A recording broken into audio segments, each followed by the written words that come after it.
বাপি presentation. ঠিকানা জিজ্ঞাসা করে আধার কার্ড দেখিয়ে দেবে এই যে আমার ঠিকানা, কিন্তু যেখান থেকে আমার আসল বাড়ি থেকে আসা সেখানে আধার কার্ড চলবে? নিতাই গৌর হরি বল, চলবে আধার কার্ড? তাহলে যেখান থেকে এসেছি সেখানেই ফিরবো, সেটাই আমার আসল ঘর। অনাদি আদি গোবিন্দের যুগল চরণ গোলক ধাম, যেখান থেকে আমাদের আসা। এই জন্যই কীর্তন আস্বাদন করতে হয়। কীর্তন আস্বাদন করলে তবে জানা যায় আমি কে আমার কেন মরে যারে তপত্রয় ইহানা জানি জীবের কইছে হেত হয়। তবে কিছু আস্বাদন করে বাড়ি নিয়ে যেতে হবে, ঘরে নিয়ে যেতে হবে। যেখানকার কথা সেখানে রেখে গেলে হবে না, অনেকে ওটাই করে। এই 4 খুঁটির বাইরে যেই চলে যাবে, প্যান্ডেলের বাইরে, আবার মনের মধ্যে হিংসা শুরু হয়ে যাবে। কার উন্নতি হলো, কার হলো না, কার দিনে দিনে বড়লোক হয়ে গেল, আমি গরিব থেকে গেলাম। এই হিংসা যত সময় থাকবে তত সময় সেখানে ভক্তি থাকবে না মা। হিংসা করে কোনো লাভ নেই, কারণ সে পেয়েছে, তুমিও পাবে তোমার কর্ম যদি সঠিক থাকে। সুদামা গাছতলাতে জীবন কাটিয়ে সে কৃষ্ণের সোনার সিংহাসনে বসেছিলেন দ্বারকায় গিয়ে। তাহলে ধনীকে গাছতলাতে যদি কোনো ভিখারি থাকে, আমরা বলি না আহা বড় অসহায় বেচারা, দেখো গাছতলাতে থাকে, তার কোনো ঘর দুয়ার নেই, কিন্তু সে বসেছে গোবিন্দের সোনার সিংহাসনে। তাহলে ধনীকে ইহু জগতের ধনে যে ধনী, সে ধনী নয়, যে জনে কৃষ্ণ ধনে ধনী সেই তো জগতের মহাধনে ধনী। নিতাই গৌর হরিবোল হরিবোল। সবাই মিলে দুটি বাহু তুলে একবার গাইব। সবাই হাত তুলুন, কই দেখি কার কার হাত আছে দেখি। বাবা হাত আছে তো, যার নেই সে তুলবে কি করে, যার আছে সে অন্তত তুলুন। হরিবল হরিবল তাই গৌর হরিবল। ছল ছল নয়নে হাসি মাখা বদনে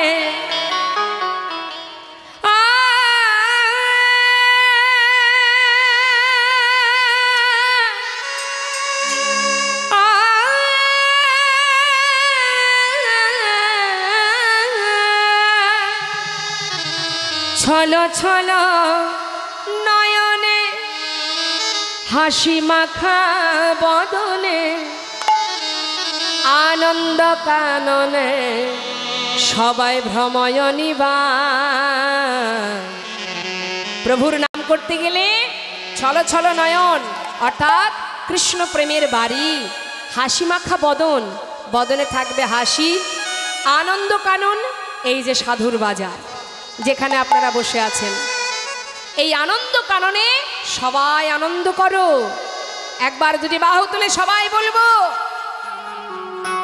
একবার হরি বলো হরি বলো মনে রে আমার, হরি বলো হরি বলো মনে রে আমার, হরি বলো হরি বলো মনে রে আমার।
পুড়েছে কত মানুষ, আর কি পুড়ছে? কত অহংকার। হরি বল হরি বল মনে রে আমার, হরি বল হরি বল মনে রে আমার, হরি বল হরি বল মনে রে আমার, হরি বল হরি বল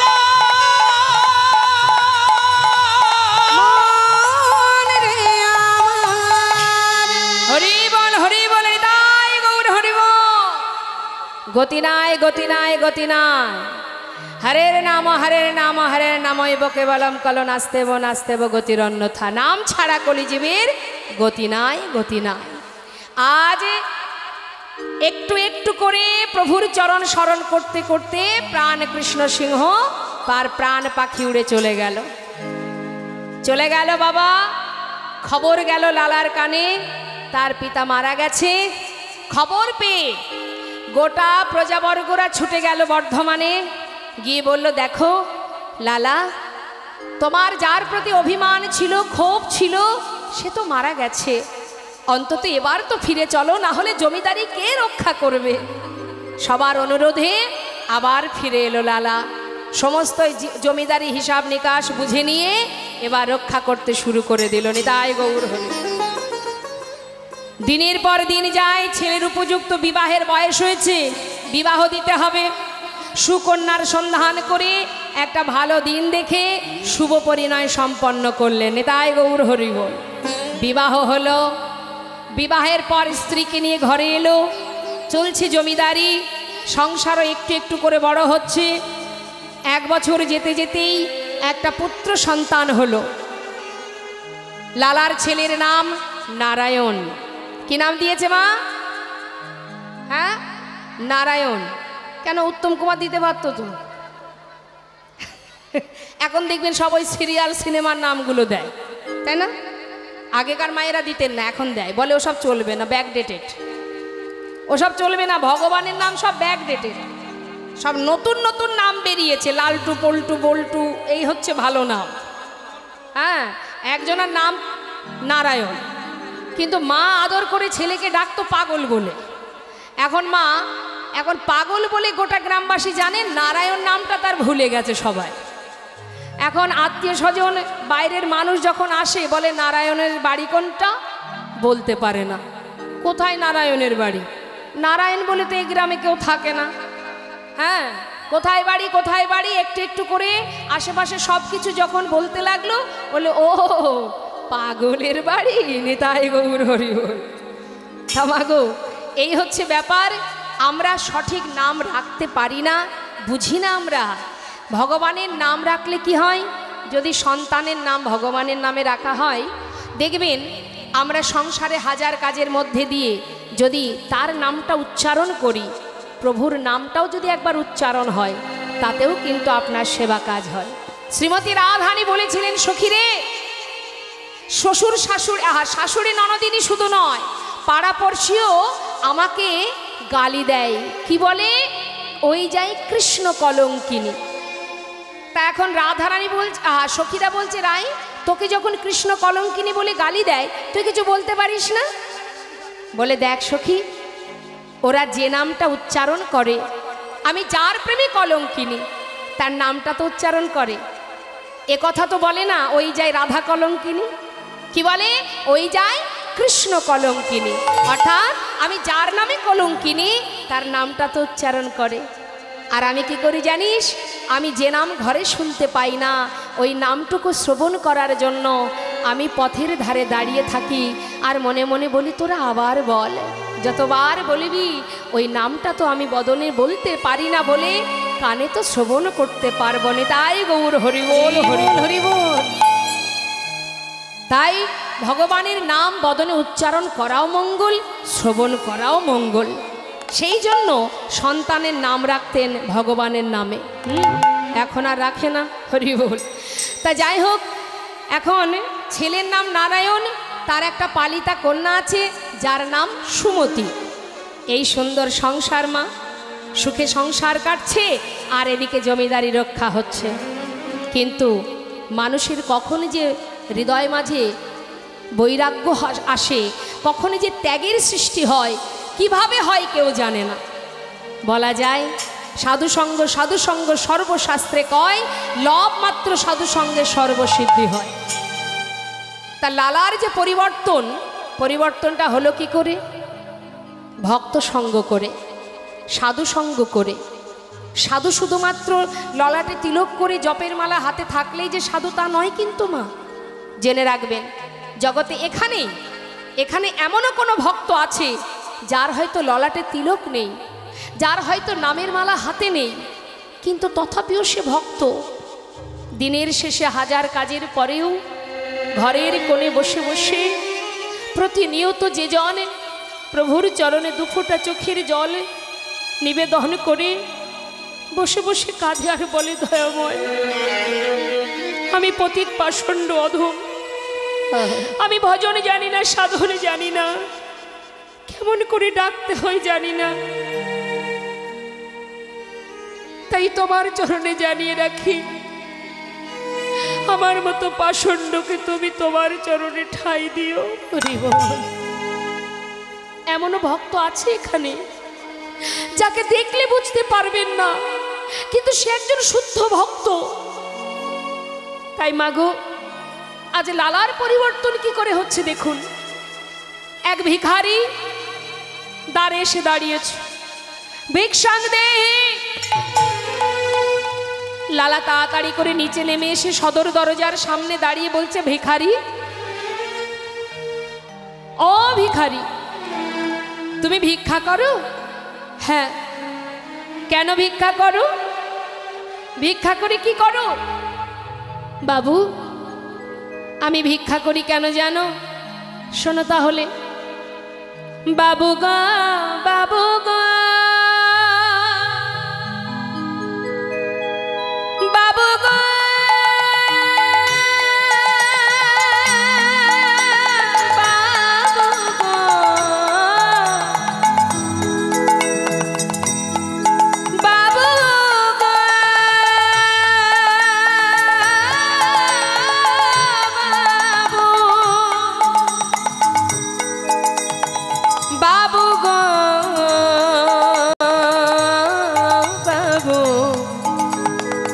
বাবু গো, বাবু, আমি হলাম দিন ভিখারি। ও গো বাবু, আমি হলাম দিন ভিখারি। আমার ঘরে আছে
বলে, ও গো বাবু, আমি হলাম দিন ভিখারি।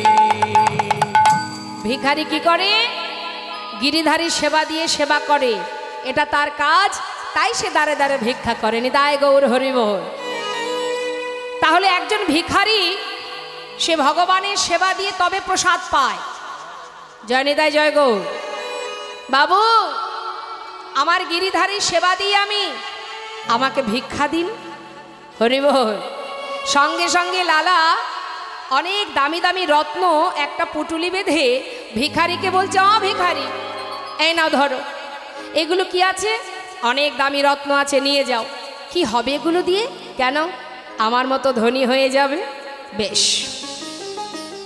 সঙ্গে সঙ্গে লালার কাছ থেকে সেই পুটুলিটা নিয়ে বলছে, বাবু আমি তাহলে আসি। যাও। কি করেছে মা? পুটুলিটা মাথায় করে নিয়ে যাচ্ছে, আর লালা কিন্তু দরজার কাছে দাঁড়িয়ে আছে। কিছুটা পথ যাবার পর সেই পুটুলিটা নিয়ে দূরে ছোট্ট একটা বনের ভিতরে সেই পুটুলিটা ছুঁড়ে ফেলে দিয়েছে। আর যেই না ফেলে দিয়েছে, সঙ্গে সঙ্গে পিছন থেকে লালা বলে উঠলেন, ভিখারি, এত বড় সাহস তোমার! আমি যা কিছু দিয়েছি তুমি ফেলে দিলে, কেন ফেলে দিলে? ভিখারি বলে উঠলেন, বাবু অপরাধ নেবেন না, আপনার দেওয়া সব আমি নিয়েই তো যাচ্ছিলাম।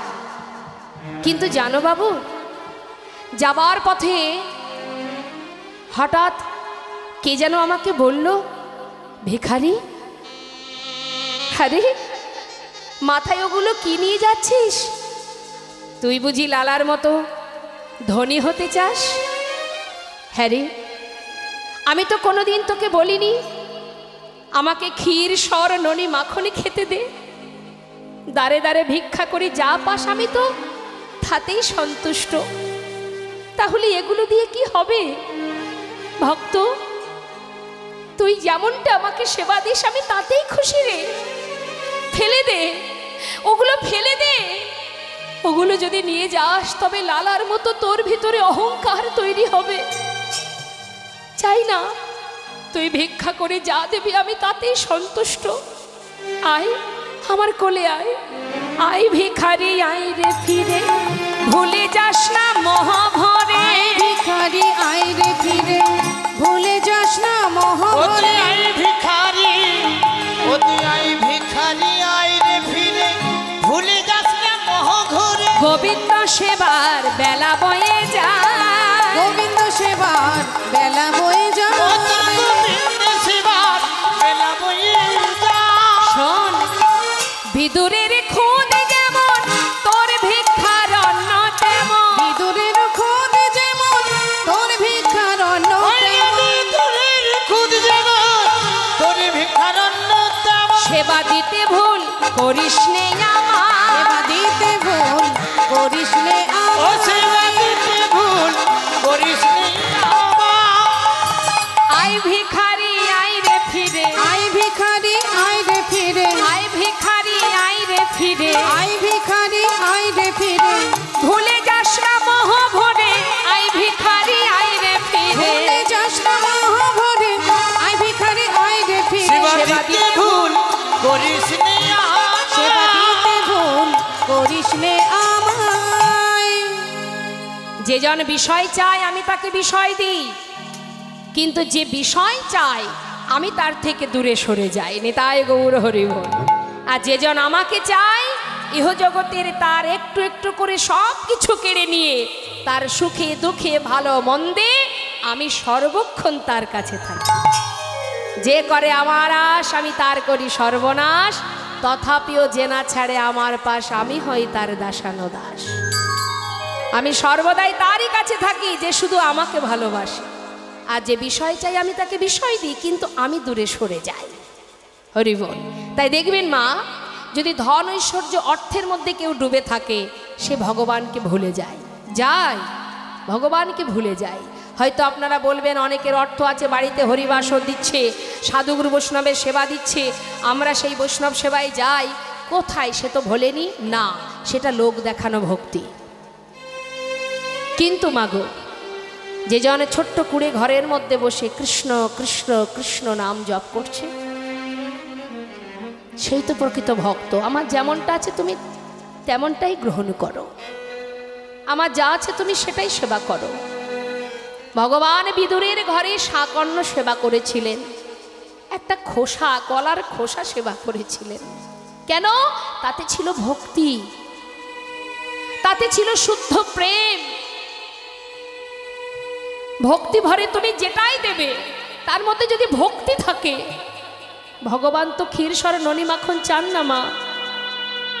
সুদামা যখন শুকনো চিড়ে নিয়ে গেল দ্বারকায়, কৃষ্ণকে রাজা দেখে লুকিয়ে রাখলো। হায় হায়, এ চিড়ে আমি দেব কি করে ওকে?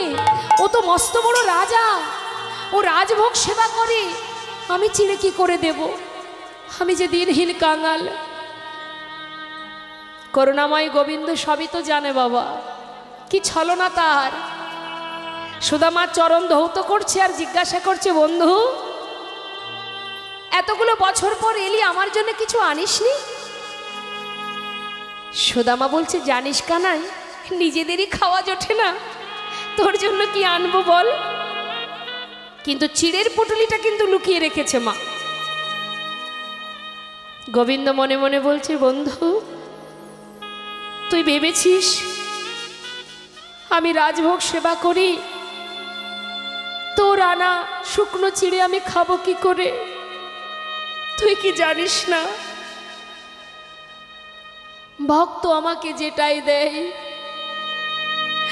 ভক্তের ভালোবাসার যে বস্তু, আমি যে অমৃত স্বরূপ গ্রহণ করি। বেশ, তুই আমাকে দিলি না, কিন্তু সময় হলে আমি ঠিক খেয়ে নেব। সুদামাকে বলেছিল, সুদামা রে, যে চিড়ে দিতে তুই দ্বিধা করছিস, আগত কলিযুগে গৌর হয়ে আমি নদিয়ায় যাব বটে, কিন্তু যত সময় দাঁড়ে দাঁড়ে ভিক্ষা করে ওই চিড়ে মাটির মানুষাই আমায় সেবা না দেবে, আমি কিন্তু কলিযুগে সেবা করব না। তাই কলিযুগে কিন্তু চিড়ে ভোগ হয় নিতাই গৌরের সেবায়। বিদুরের ঘরে সাকর্ণ সেবা করেছিল, শবরীর এঁঠো কুল খেয়েছিলেন প্রভু রামচন্দ্র। ভাবা যায় মা, আমরা মনে করি ভগবান খায় না। দেখবেন অনেকের ধারণা, অনেকে বলে ভগবান তো খায় না, সে কি করে খাবে? চলতে পারে না, কথা বলতে পারে না, সে তো বিগ্রহ, সে তো চিত্রপট। খাই আমরা, সে তো খায় না। এই ধারণাটা যতদিন আমাদের মন থেকে না যাবে, আমরা কোনোদিন তাকে ভালোবাসতে শিখব না। সেও খায়, দিতে জানতে হয়। মা যশোমতী তাকে সন্তান রূপে কাছে পেয়ে তাকে খাওয়াতেন, যিনি বিশ্ব ব্রহ্মাণ্ডের মালিক। সেই ভগবানের খিদে পেলে মায়ের আঁচল ধরে টানতো, মা খিদে পেয়েছে, খেতে দাও। বলুন দেখি, যে বিশ্ব ব্রহ্মাণ্ডের মালিক, তার তো খাওয়ার অভাব নেই, তাহলে মায়ের আঁচল ধরে কেন খিদে পেয়েছে খেতে দাও বলে হাত বাড়ায়? এটাই তো ভালোবাসা। আপনার কিঞ্চিত কিঞ্চিত সেবা তিনি যে বড় ভালোবাসেন মা, তার একটা সুন্দর প্রমাণ আপনাদের দিয়ে একটু শুনুন। শ্রীখণ্ড নিবাসী একটা 12 বছরের ছেলে, যার নাম রঘুনন্দন। একটু মন দিয়ে শুনবেন, এগুলো শুনতে হবে, না হলে আমাদের ভুলটা ভাঙবেন। যেটা আজও বর্তমান, যেখানে আজও সেবা চলছে, সেবা হয় বর্ধমান জেলায়। চলে যাবেন, দর্শন করে আসবেন, আজও গোপীনাথের হাতে আছে সেই নাড়ু। আমরা দর্শন করেছি, আমাদের ভাগ্যে হয়েছে। তা সেই ছোট্ট ছেলে রঘুনন্দন, যার পিতার নাম মুকুন্দ দাস, যিনি ছিলেন বড় কবিরাজ। সেই সময় নবদ্বীপের যে রাজা ছিলেন নবাব হোসেন শাহ, সেই নবাব হোসেন শাহ তার নিজের শারীরিক অসুস্থতা দূর করার জন্য, মানে সুস্থ হবার জন্য, ওই মুকুন্দ দাসের কাছে গিয়ে সে সুস্থ হয়েছিল মা সেই সময়। তা সেই মুকুন্দ দাস এত বড় কবিরাজ ছিলেন, কিন্তু ঘরে ছিল তার গোপীনাথ বিগ্রহ। এখন গোপীনাথের সেবা সময় মতো দিতে হয়। গ্রামে কোনো ব্যক্তি অসুস্থ হলে সেখানেও যেতে হয়। একটা মানুষ দুই দিকে কাজ পড়ে গেছে, চিন্তা করছে আমি কি করব, কোন দিকে যাব। তখন তার 12 বছরের ছোট্ট ছেলে রঘুনন্দন বলছে, বাবা এক কাজ করো, তুমি এক কাজ করো, গ্রামে যে অসুস্থ তুমি তার কাছে চলে যাও, আর ঘরে গোপীনাথের সেবা ওটা আমি দিয়ে দেব। এখন মুকুন্দ দাস বলছে, হ্যাঁ রে, ভগবানের সেবা বললেই কি সেবা দেওয়া যায়? তার সেবা দিতে গেলে অনেক নিয়ম আছে, অনেক মন্ত্রতন্ত্র জানতে হয়। তুই তো বাবা মন্ত্র জানিস না, ছোট্ট ছেলে বলে উঠলেন, বাবা তোমার মতো মন্ত্র জানি না, কিন্তু যদি কাউকে ভালোবেসে খাওয়াই সে কি খাবে না? মুকুন্দ দাস চিন্তা করছে, সত্যি তো, যদি কেউ ভালোবেসে কাউকে খাওয়ায় তার জন্য মন্ত্রের কি বা প্রয়োজন? তার উপরে তো ভক্তি, ভক্তি যেখানে সেখানে মন্ত্রের দরকার নেই। যাক, তুই আমাকে বাঁচালি বাবা। শোন, তাহলে রান্নাঘরে সব কিছু গোছানো আছে, কোনো রকমে রান্না করে সেবাটা দিয়ে দে, আর আমি আসবো ঘরে ফিরে, আমার জন্য প্রসাদ রাখবি, কেমন? ঠিক আছে বাবা, চলে যাও। মুকুন্দ দাস চলে গেল গ্রামের কাজে। আর ছোট্ট 12 বছরের ছেলে, মা অনেকেরই ঘরে আছে ছোট্ট ছেলে 12 বছরের, ওই 12 বছরের শিশু জীবনে কোনোদিন যে রান্না করেনি, আজ বাবাকে কথা দিয়েছে, গোপীনাথের দায়িত্ব নিয়েছে, তাই দেরি না করে রান্নাঘরে গিয়ে যা কিছু গোছানো ছিল সে তো জীবনে রান্না করেনি, সব ব্যঞ্জন এক পাত্রে ঢেলে দিয়ে রান্না বসিয়েছে। কোনো রকমের সিদ্ধ সাদ্দা রান্না হয়েছে, জীবনে যে রান্না করেনি সে রান্নার বুঝবে কি? যাই হোক, কোনো রকমে রান্না করে পাত্রে ঢেলে নিয়ে মন্দিরে ঢুকেছে। ঢুকে ডাকছে, ও গোপীনাথ, গোপীনাথ, দাঁড়িয়ে থাকলে হবে না, তাড়াতাড়ি এসে খেয়ে নাও। জানো, আজ বাবা নেই ঘরে, আমি রান্না করেছি তোমার জন্য। জানি না কেমন হয়েছে, তবে একটু কষ্ট করে খেয়ে নাও, কাল বাবা ভালো করে রান্না করে খাওয়াবে। সে জানে আমি যেমন বাবার সন্তান, ওই গোপীনাথও বাবার সন্তান। সে জানে না যে এটা বিগ্র, এটা ভগবান, সেটাও জানে না। ও জানে সেও পুত্র, আমিও পুত্র। এই তো ভালোবাসা। মা ডাকছে, বারবার ডাকছে, আসছে না। আপনারাও তো সেবা দেন, আমরা চিত্রপট ভেবে সেবা দিই, তাই আসে না। আর সে তো আপন জন ভেবে ডাকছে, যত সময় না আসবে তত সময় ডেকে যাচ্ছে, বারবার ডাকছে। কি হলো, আসছো না কেন? ও গোপীনাথ, শুনতে পাচ্ছ না আমার কথা? আজ বাবা ঘরে নেই বলে আসবে না? কি ভেবেছো তুমি? শোনো গোপীনাথ, আমি বাবাকে কথা দিয়েছি তোমাকে খাওয়াবো, তাড়াতাড়ি চলে এসো। আমি অনেক কষ্ট করে রান্না করেছি তোমার জন্য, আমার কি কষ্ট হয় না? কোনো দিন করিনি, আজ যে আমি কথা দিয়েছি বাবাকে, তোমাকে আমি খাওয়াবো। গোপীনাথ এসো না। ও গোপীনাথ, তাও আসছে না। কি হলো, আসছে না কেন? মনের ভিতরে চিন্তা হচ্ছে, তবে কি ভুল হচ্ছে আমার কোথাও? চারিদিকে ঘুরে ঘুরে দেখছে দরজা খোলা। ও বুঝেছি, আমি দেখেছি বাবা যখন তোমাকে খাওয়ায় দরজাটা বন্ধ করে দেয়, আমি তো দরজা বন্ধ করিনি। দাঁড়াও, তাড়াতাড়ি করে ছুটে গিয়ে দরজাটা বন্ধ করে দিয়েছে। গোপীনাথ, ওই দেখো দরজা বন্ধ, এবার এসো। এসো না, দূরে কেন আছো? ও গোপীনাথ, এসে খেয়ে যাও, না খেলে বাবা বকবে, বাবা আমাকে মারবে। এসো না। তাও আসছে না, এত করে ডাকছে, আসছে না। এবার রঘুনন্দনের চিন্তা শুরু হয়ে গেছে, যদি না খায় তাহলে বাবা বকবে।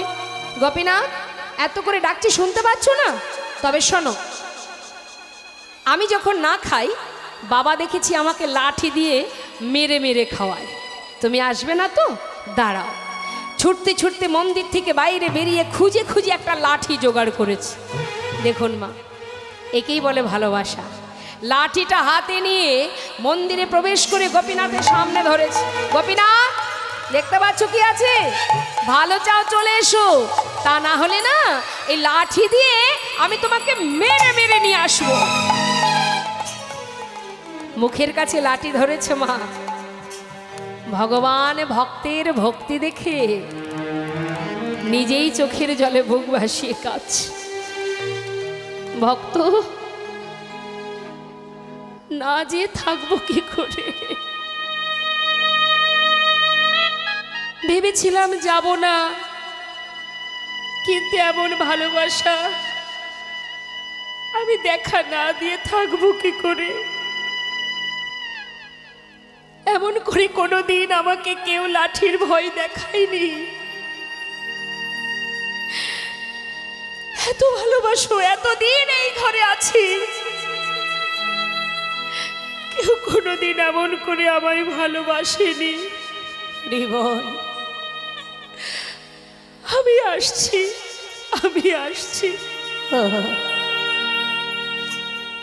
যেই না বিগ্রহ থেকে সচল মূর্তি ধারণ করে পাতা আসনে এসে বসেছে মা, রঘুনন্দন ভাবছে দেখেছ,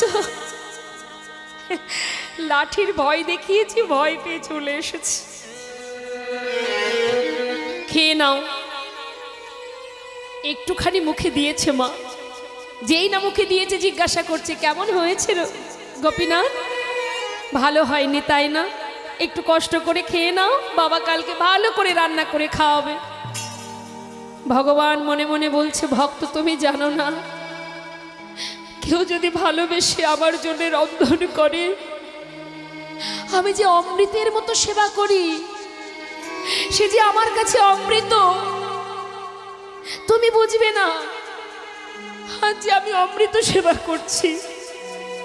ভক্ত রান্না করেছে আমার জন্য, সেটা খারাপ হবে কি করে? মাগো,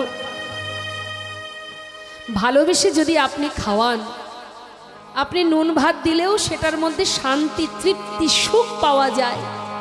কিন্তু রাজভোগ খেতে দিয়ে যদি আপনার মধ্যে ভালোবাসা না থাকে, তাতে তো কোনো সুখ নেই। গোবিন্দ ভক্তের যেমন হোক, যদি ভালোবাসা থাকে তিনি তাতেই খুশি।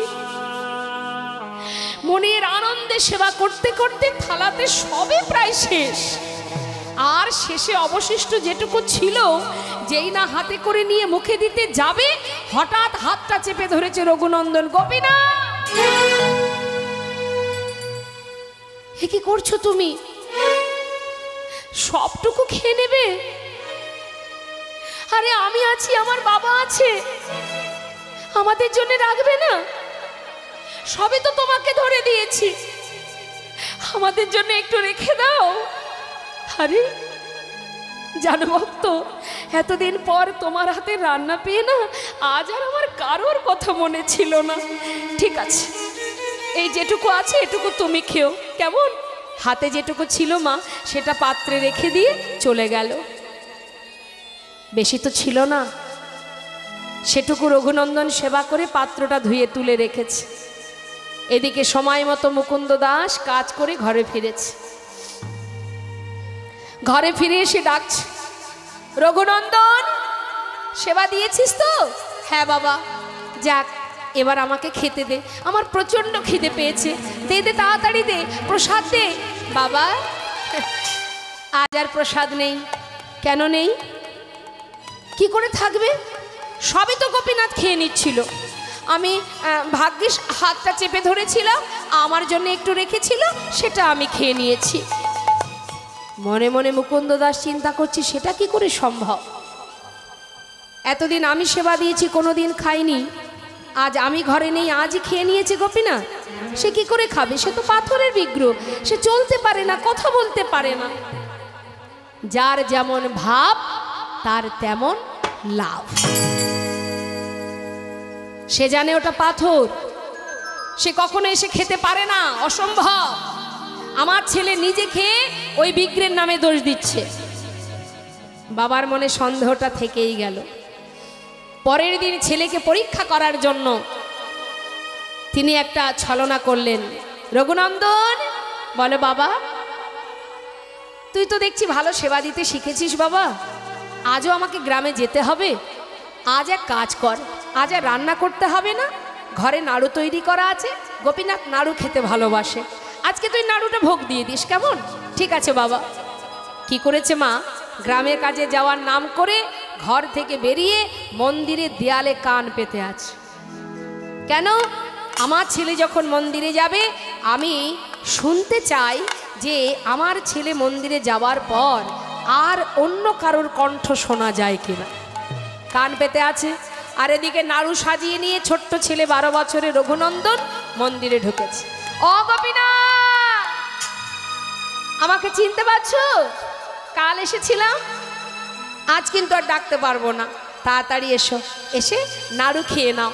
বাবা বলল তুমি নাকি নাড়ু খেতে ভালোবাসো, বাবা নাড়ু পাঠিয়েছে, শিগগিরই এসো। ভগবান মনে মনে বলছে, ভক্ত কেউ যদি আমাকে ডাকার মতো একবার ডাকে, আর সেই ডাক যদি আমার কানে এসে একবার পৌঁছায়, ভক্ত যদি কখনো আমায় ভুলে যায়, আমি যে সেই ভক্তকে জনম জনম ভুলি না। হরি বল। আর ডাকতে হবে না, আমি চলে এসেছি। এক পা দু পা করে পাতা আসনে এসে বসেছে।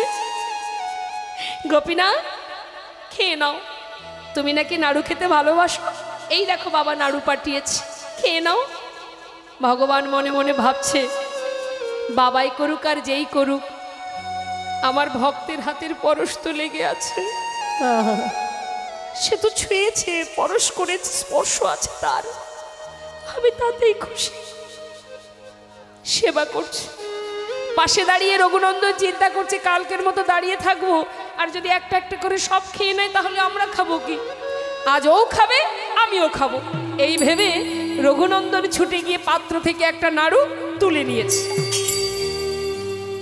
মুখে দিয়েছে। মা অর্ধেকটা খেয়েছে, আর যেই না ভালো লেগেছে ওই এঁঠো নাড়ু, অর্ধেক এঁঠো নাড়ুটা গোপীনাথের মুখের কাছে ধরেছে।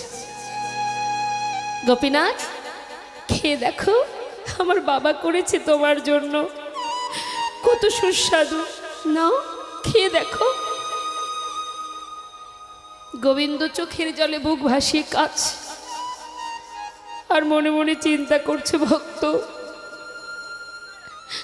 কত ভালোবাসলে নিজের মুখের এঁটো নাড়ু আমার মুখে তুলে দিতে পারো। ভগবানের চোখে জল দেখে রঘুনন্দন বলছে, গোপীনাথ তুমি কাঁদছো কেন?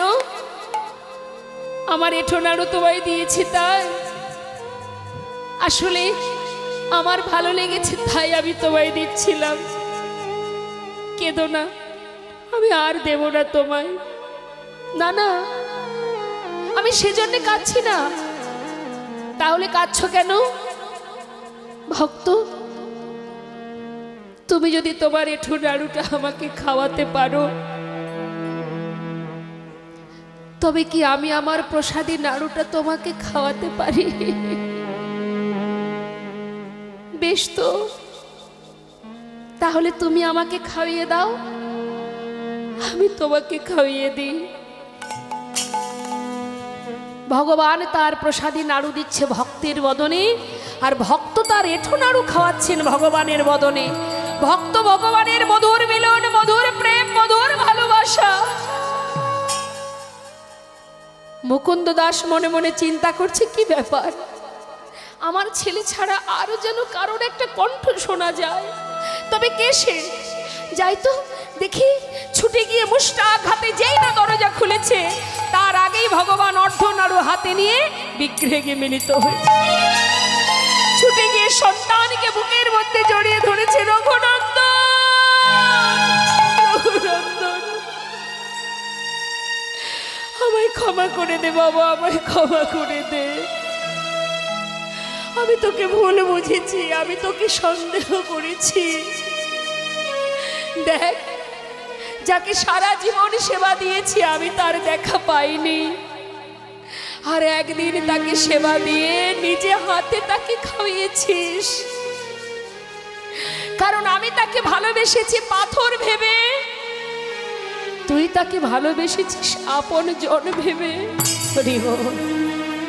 আয় বাবা, আমার কোলে আয়, তোর মতো ভক্ত সন্তানকে বুকে জড়িয়ে ধরি, আমার বুকে আয় বাবা, তোকে জড়িয়ে ধরে এতদিনের যে অযোগ্য কর্মটা আমি করেছি, আয়, আমার অযোগ্য দেহ আমি যোগ্য করি, আমার অযোগ্য দেহ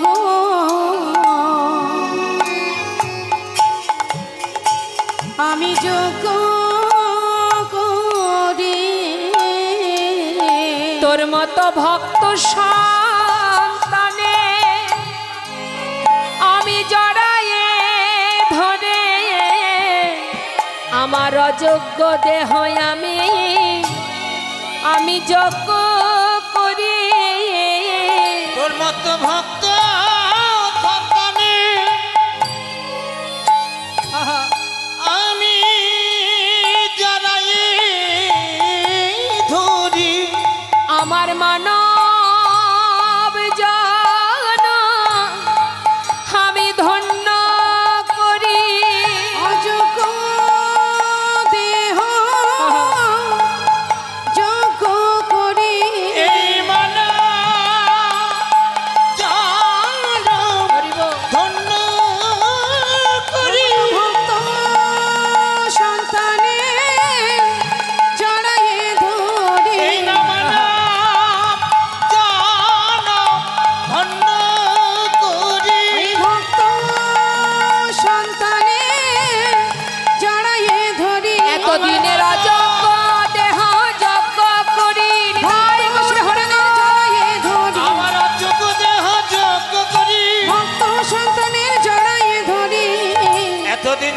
যোগ্য দেহ আমি যোগ্য করি। তাই তুমি যেমনই সেবা দাও মা, তার মধ্যে যদি ভক্তি থাকে, প্রেম ভালোবাসা থাকে, প্রভু তাতেই সন্তুষ্ট। আজ লালা বলছে, শোনো ভিখারি, যদি তাই হয় তাহলে এক কাজ করো, তুমি আমার কাছে থাকো, আমার ঘরে থাকো, আমি তোমার সমস্ত খাওয়া পড়ার দায়িত্ব নেব, তুমি মুখে কৃষ্ণ নাম করবে আর আমাকে কৃষ্ণ নাম শোনাবে। বাবু, আপনার ওই মহলে যদি আমি থাকি তাহলে আপনার মতো অবস্থা আমারও হবে। আপনি যেমন গোবিন্দকে ভুলে গেছেন, আপনার মহলে থাকলে দিনে দিনে আমিও তাকে ভুলে যাব না। তাই গৌর হরিব। তাই বাবু আমি আসি, আমি থাকতে পারবো না, আমি আসি বাবু। চলে গেল। হরিবল। লালা মনে মনে চিন্তা করলেন, তবে কি এই মহলে থাকলে, এই বিষয় সম্পদের মধ্যে থাকলে তবে কি গোবিন্দকে ভুলে যেতে হয়? চিন্তা করছে আর এক পা দুপা করে ঘরে যাচ্ছে। এইভাবে দিন যেতে যেতে আর এক জায়গা থেকে আর এক শিক্ষা পেল। সেটা কোথায়? একদিন